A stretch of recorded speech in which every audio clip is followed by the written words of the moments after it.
Congratulations, NHL contract with the Winnipeg Jets. What does that mean to you? Yeah, it means a lot. I mean, it's been a long road up until this point for my family and I, and I'm just really excited to have the opportunity.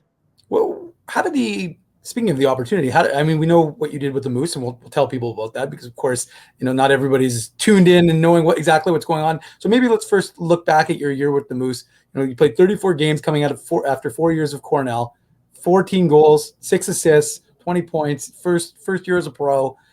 Maybe just tell folks about your first year as a pro transitioning from the college game into the AHL. Yeah, I mean the college game it's a fast game and it's heavy. There's a lot of contact and you have a full week between games to kind of gear up for a specific opponent and to kind of really recoup from the last weekend. And I think in college I was part of a program who really focused on attention to detail and really had a systematic approach, and I think that prepared me pretty well for the transition to pro. But I mean, pro hockey is a whole different animal, and you're playing multiple games in a week, and you've got multiple opponents in a week, and you don't really have as much time to maybe dissect their game as much as you'd like to. And it was definitely an adjustment, but I think we had a great coaching staff who really used the time in training camp really effectively and got a lot of guys up to speed really quick, and it made for a bit of a smoother transition for me. And I was lucky enough to go down and play in Florida for a couple games in the East Coast League and kind of get my legs under me and help with, just getting that speed of decision-making back a little quicker. And I think it was a smooth transition, but definitely one that I had to work for. You mentioned the time you were in Florida, and you said in one of the previous calls that you came from Florida where the Everblades play, and you came to Winnipeg wearing shorts, but it was -40. So what was your first winter like in Winnipeg? It was cold. It was definitely cold. I would have loved a remote starter on my rental car and just turn it on from the hotel room. But I mean, it was a lot of fun too. I'm from Canada, from Toronto, so I'm used to a little bit of colder winters. But I don't know if I've ever experienced anything that cold before. And one of the things that can warm people up quickly is the friendliness of the fans. You didn't get a chance really to experience that, obviously, but and winning is a pretty big recipe for having fun and having success, regardless of the destination. And that's one of the things that this team did. You guys had that 13-game point streak to essentially end the season, obviously, other than the last 2 games in Belleville. But what can you say about that culture that you were part of with Manitoba? Yeah. I mean, I think guys were coming ready to work. I mean, we accepted that our identity was a hardworking team who forechecked, who won puck battles, who got pucks back, who got shots through from the point and made it hard for goalies. There was a lot of traffic in net, and that's in front of the net, and that's where we kind of found a lot of our success. And I think the winning was just a result of guys sticking to the details and really sounds cheesy, but sticking to the process, like accepting that if we were going to win, it was going to be as a group and it was going to be the right way. And I think we did a great job having, a young team, a bit of not as much experience in our lineup, but I think we did a great job of kind of accepting that and really finding our identity and running with it. Well, one of the things, you guys throughout the course of the exit meetings when we were speaking to you guys, the idea of transitioning from the Bell MTS Place to the IcePlex and that becoming your home. And I don't remember if it was you, one of the guys called that the most unique element of the season, just because, who goes from playing in a professional, arena to, which seats 15,000 to your practice barn, but yet you guys did it and you kind of made it your home. Yeah. No, I mean, IcePlex was a lot of fun.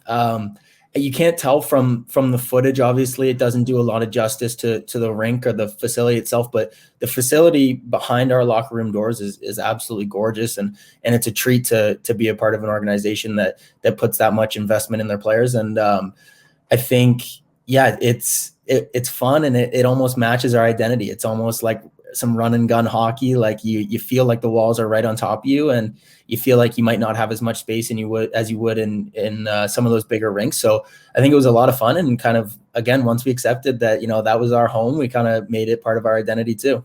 Well, and you know what? It's interesting because from my point of view, which is, media, and I sit in the press box, and usually at Bell MTS Place, I'm up high, and the game is so slow. And you really do gain that appreciation of how much faster hockey really is when you're down, essentially, like I was, behind the net at the IcePlex. So you can just kind of appreciate how much, I guess, the facility is a little bit tighter, to your point. And, like there were so many positives for you guys there, right? You guys had this insane 17 game homestand, which is, will never happen again, I can't imagine. Yeah. And but you had a lot of good memories, right? Like, a lot of wins. You had your penalty shot goal, which I was sitting right behind, so I kind of had that. That's what I mean in terms of the uniqueness of the view. Yeah. And to me, like, that was kind of what added that appeal element to playing at that building.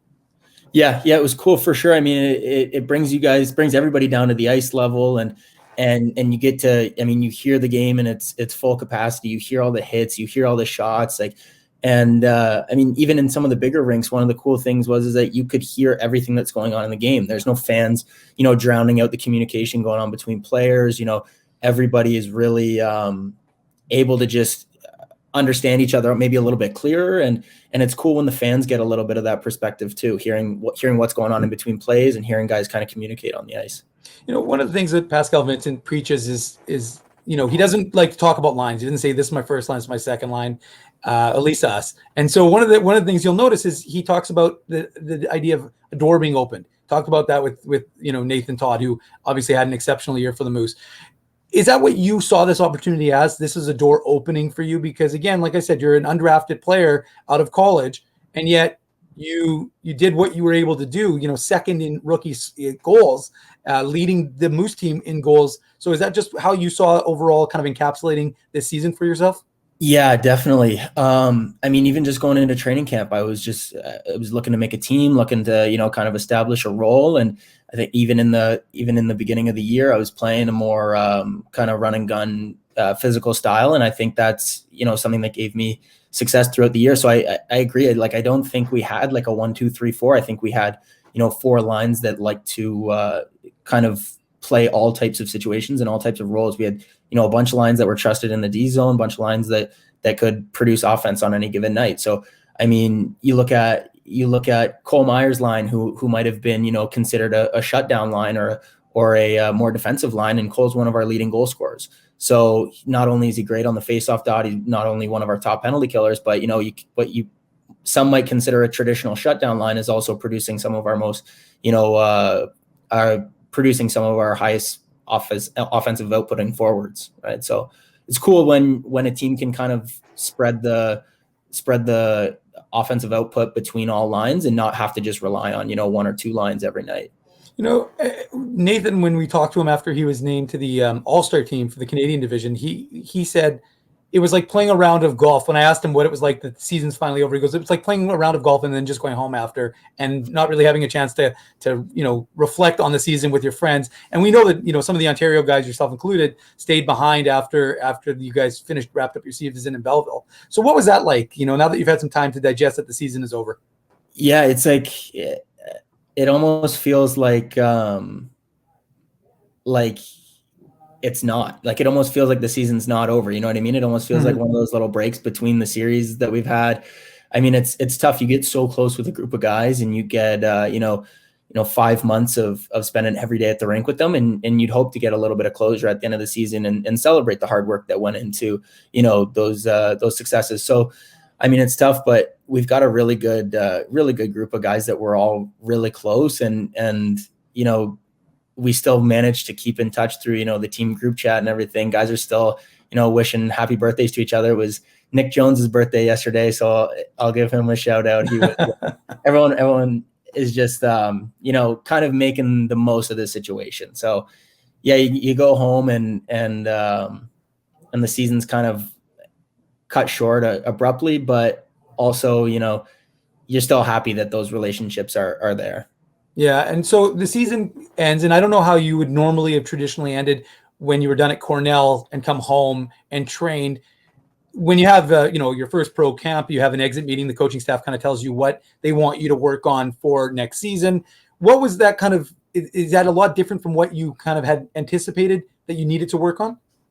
No, I mean, even at school, 4 years of working with the same coaching staff, we got pretty comfortable, and we had some good awareness of what needed to be worked on in my game, and I think it was a similar setup with the Moose this year. I think they did a great job of kind of identifying what I did well and what I need to work on, and we had a great conversation at the end of the year in terms of what I can do throughout the summer to help make those next steps. So it's nice to be kind of getting started to roll with the summer off-season program now, and have a good solid picture of kind of what needs to be worked on, and how I can go moving forward from here. Well, okay, so it's a two-parter. Number one is how quickly do you give yourself, like how much time do you give yourself after a season ends? Obviously, this is your first year as a pro, but how much time would you give yourself to relax and then get back into training? And then the second part to that is it nicer this year knowing there's a target date? That unlike last year, which again, like I said, or this last year is a unique season, which hopefully none of us will ever have to experience ever again. But how much nicer is it knowing that you have a target date roughly of when the season's expected to start? Yeah, definitely a lot nicer knowing when I should aim to kind of peak at. Last year it was kind of like, maybe October, maybe November, and kind of every month you're trying to peak at the end of that month, and you're kind of left with having to reset and figure out a new plan. So it's definitely nice knowing when that target date is. But I mean, I took the last couple of weeks off and just kind of stayed active. I've been playing some golf and kind of keep moving in that sense. But I'm just starting to get back in the gym now, and it's going to be a short off season. I mean, compared to the 10 months we had last year, it's going to be a quick turnaround. So guys are going to, you're going to take your time off to heal and recover and kind of do the rehab for the things you're working on throughout the season. But I mean, it's going to be a quick turnaround, and it'll be nice to kind of have that date and have something to work towards for sure. Well, so we got to talk about the big news. Like I said, I think it was May 31st. It was announced by the Jets that you had signed your 1-year deal with them. So how did that come about, and what does that mean to you to sign an NHL contract? Yeah, no, it's huge. Like I said, it's been a long road here, and I've had a ton of support from family and friends and past coaches and teammates and everything, and definitely wouldn't have been possible without them.